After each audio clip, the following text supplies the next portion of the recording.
Zuchu yupo buheri wa afya, masuala ya mahusiano hayajamtetelesha kwa namna yoyote na anaendelea na maisha yake kama kawaida.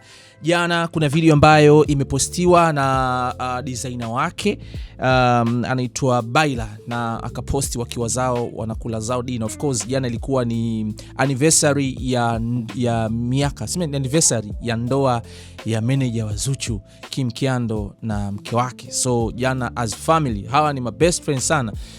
Jana wakakutana, waka have dinner kidogo na nini. Na Zuchu anaonekana ni mtu fani ambaye yuko fresh tu. Wewe ndio unateswa na mapenzi. So nikasema nikupe update kuhusiana hili la Zuchu. Kama ulikuwa unafikiria pengine kwa haya ambayo yanaendelea kwenye social media, pengine akawa amemdisappoint Zuchu, akawa ni mtu mwenye stress na vitu vingine, hapana. Zuchu she's good, na hata kama yuko na stress, basi naamini kwamba ni stress ambazo anaweza kuzicontrol.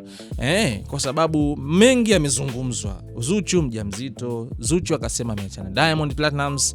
Kama ameachana Diamond Platnumz, wengi wakasema kwamba kwa sasa Zuchu atakuwa analia tu ndani muda wote. Lakini kwa matukio ambayo yametokea huko nyuma mpaka sasa, I don't think kama Zuchu anaweza kaendelea kulia hivyo, na atabaki tu kwamba amekubali maumivu. Kama kweli ameachana Diamond Platnumz, basi ni kitu ambacho kama vile ambavyo alisema kwamba ni makubaliano ya pande zote mbili, yeye na Diamond Platnumz, kwamba we done, kila mtu afanye vitu vyake. Jana tumepata update kutoka kwa Baba Levo kwamba wawili hawa ni kweli wamegombana, na ugomvi wao wakifanya masihara, basi wanaweza kaachana moja kwa moja. Na hivyo mpaka sasa kinachofanyika ni jitihada za kuhakikisha kwamba wawili hawa wanakuwa pamoja, wanarudiana na wanaendelea na maisha yao mengine. Tunafahamu na ipo confirmed kwamba Zuchu ni mjamzito. Tetesi zingine zinasema kwamba Zuchu tayari ameshajifungua. Lakini kama ameshajifungua juzi, jana angeweza kwenda kwenye anniversary kweli? Jamani, inawezekana?